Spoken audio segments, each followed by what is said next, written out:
Halo teman-teman, sahabat Tio JB. Selamat datang di channel Ensiklopedia Tio JB.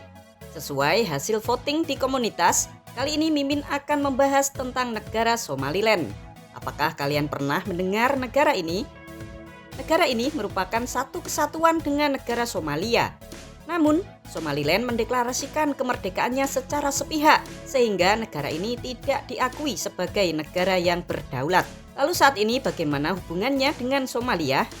Nanti kita bahas ya teman-teman. Oh ya teman-teman, tahukah kalian jika negara Somaliland ini juga memiliki hal yang sangat unik? Biasanya kan kalau kita pergi ke pasar beli bahan-bahan pokok atau makanan, nah kalau di Somaliland selain bisa beli-beli kebutuhan sehari-hari, kalian juga bisa membeli atau menjual uang tunai. Hah, kok bisa begitu Min? Kalau kalian penasaran, yuk ikuti terus video ini sampai selesai ya. Mari kita berkunjung ke Somaliland. Kembali lagi di channel Tio JB, channel yang mungkin bisa menambah wawasan dan informasi yang mungkin belum kalian ketahui.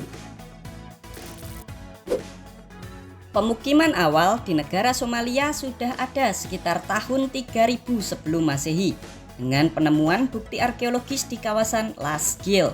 Negara Somalia juga termasuk salah satu negara tertua di dunia. Orang-orang di Somalia di zaman dahulu sudah berdagang dengan kekaisaran Mesir dan Yunani kuno. Hal itu terjadi sekitar tahun 3000 sampai 1000 sebelum Masehi. Kala itu Somalia memperdagangkan mur, rempah-rempah, emas, kayu hitam, gading gajah, dan kemenyan. Bahkan menurut beberapa sejarawan, Somalia ini dulunya bernama Tanah Pun atau Tanah Emas karena saking kayanya wilayah ini. Setelah itu pada awal-awal tahun Masehi sekitar tahun 100 muncullah kota-kota perdagangan di sepanjang pesisir Somalia.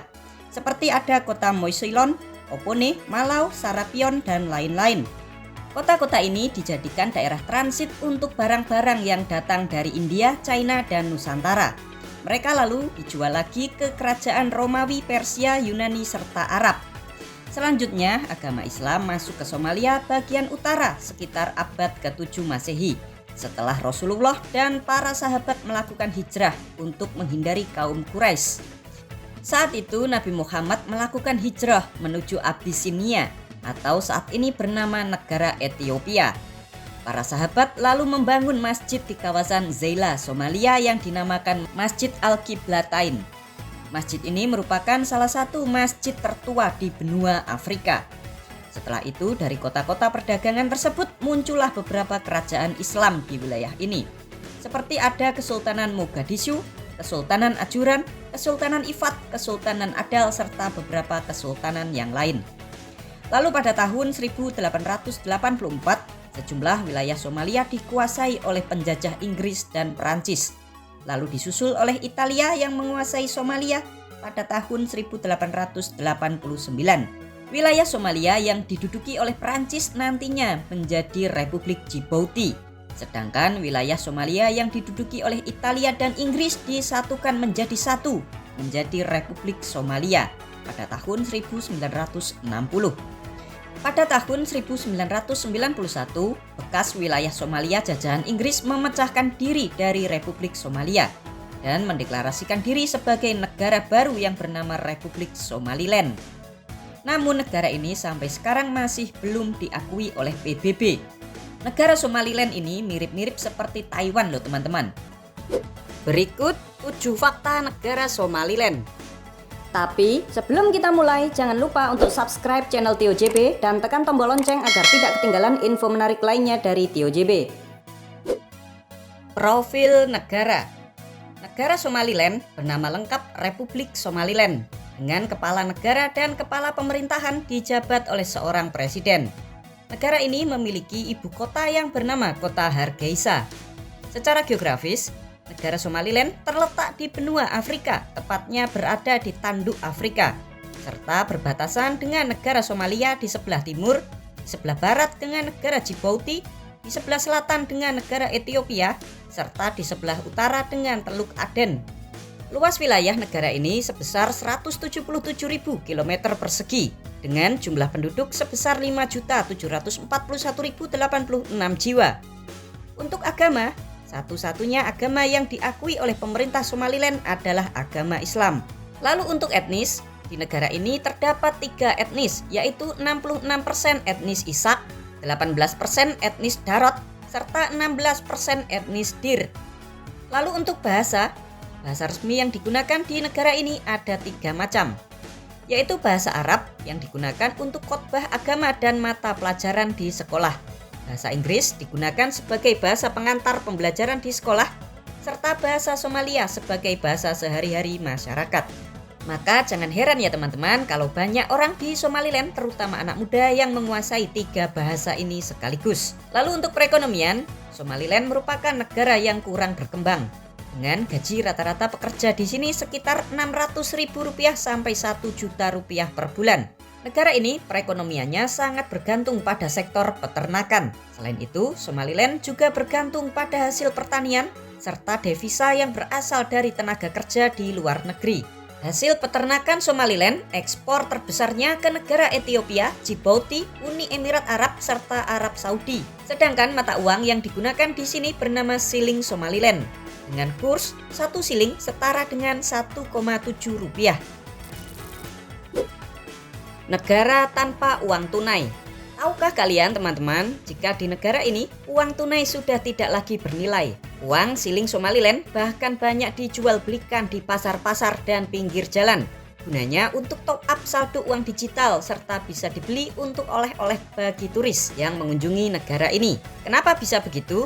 Hal tersebut terjadi karena negara ini belum diakui oleh dunia. Namun pemerintah Somaliland tetap nekat menerbitkan mata uangnya sendiri. Nah, karena itulah mata uang siling menjadi tidak memiliki nilai. Masyarakat pun banyak yang membuka rekeningnya memakai mata uang dolar Amerika. Nah, agar mudah dalam jual beli, masyarakat transaksi menggunakan non tunai atau bayarnya pakai aplikasi di smartphone. Semua kios, toko, bahkan PKL di pinggir jalan semuanya memakai aplikasi.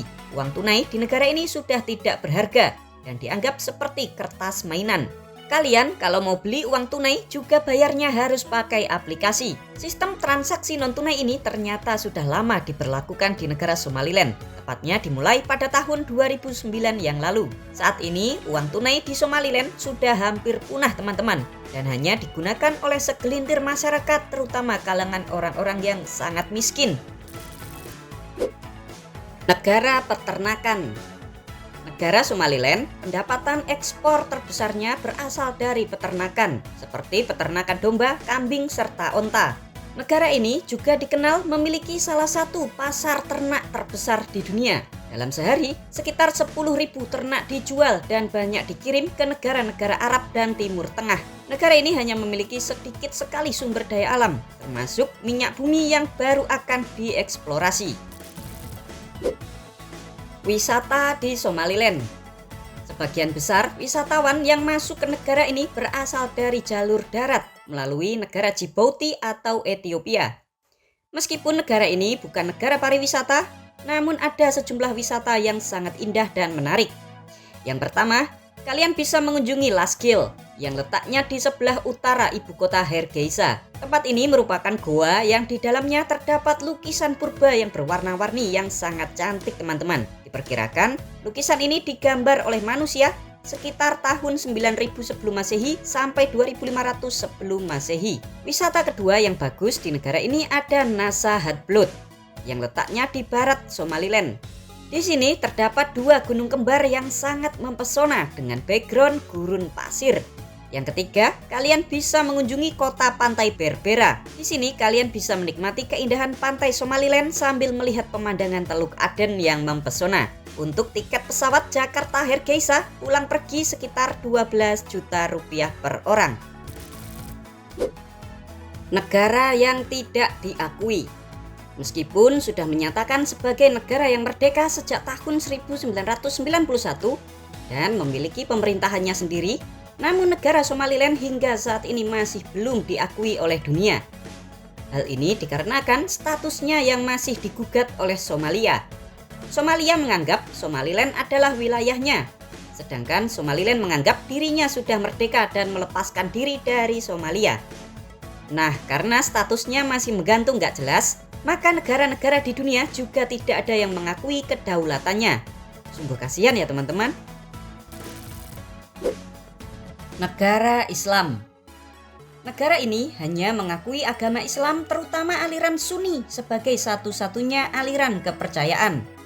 Maka di negara ini dilarang untuk mempromosikan ajaran agama lain selain Islam. Seluruh hukum di negara ini juga tidak boleh melanggar prinsip-prinsip syariat Islam. Namun sayangnya teman-teman, korupsi masih menjadi permasalahan utama di negara ini. Prinsip Islam hanya digunakan untuk menekan rakyatnya, sedangkan para pejabat dengan bebas melanggar prinsip tersebut. Ini namanya agama hanya digunakan untuk tameng, namun tidak diamalkan. Ya, semoga kedepannya pemerintahan Somaliland semakin baik dan bersih dari para koruptor agar negaranya semakin maju. Bermusuhan dengan China. Tahukah kalian teman-teman, jika Somaliland adalah salah satu negara yang berani bermusuhan dengan China? Hal ini dipicu karena Taiwan mendukung dan mengakui kemerdekaan Somaliland. Bahkan, Taiwan memiliki kedutaan besarnya di negara ini teman-teman. Kita tahu kan kalau China dan Taiwan mereka saling bermusuhan.